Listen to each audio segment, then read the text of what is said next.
Feeling discouraged as though God has left you, is abandoning you.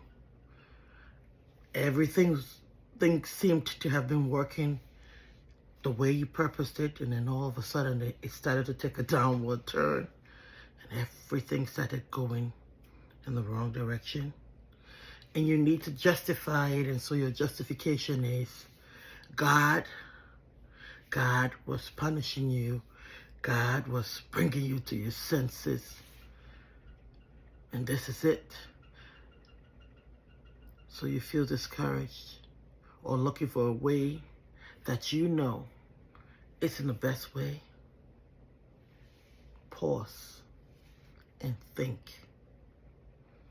What if Joseph had felt that way? What would have become? What would have been the outcome for him? Do you remember the story of Joseph?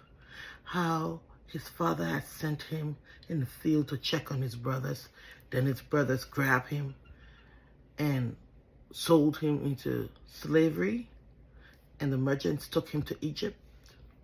Then when they got to Egypt, they sold him to Potiphar. And he started to work and be obedient again, just like he was obedient to his father to go in the field in the first place. He was obedient. He worked hard.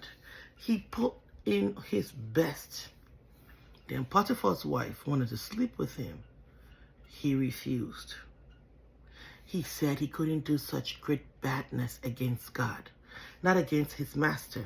It wasn't about his master. It was about pleasing God. She got angry, told her husband that this boy tried to sleep with me. He grabbed him, put him in prison. Even in the prison, he was still doing things God's way. And in the prison, to put him over everyone, all the jailers. Why am I bringing this story, talking about your discouragement? Because you need an encouragement to stay focused. You need the encouragement to look up. Remember the story of Joseph. He never stopped trusting in God. He never stopped doing things God's way. It must have been very difficult, because it's difficult for me. Some days I look around and I'm like, how did I get here? What am I doing here? And how long am I going to be here? Then I remember that I promised. That's why I tied my hair.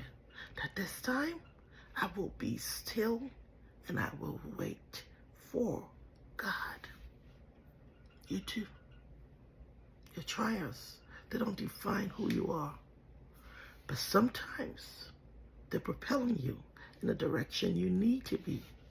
You need to be in a certain direction. And all the time, the way we see it and the way we want it isn't necessarily the way we need it. But we can trust in God. Proverbs 3, 5, and 6 says, with all our heart. Proverbs chapter 3, verse 5 and 6. He said, don't lean on how you understand it. Because right now, the way I understand it, I've given my best. And it's time to quit. After all, God is not interested. But he says, in all my ways, I should acknowledge him. You too. Trust that he knows the plans he has for you. That they are plans of peace to prosper you and give you an expected end. This is Magdala with the Under 5 meetings at 5 a.m. A time for God. This time, I need you to be a part of this. I need you to like, I need you to share, and I need you to comment. Because I create these videos to encourage you. I need you also to encourage someone else. To have you a lovely day, and I'll talk to you soon. Bye-bye.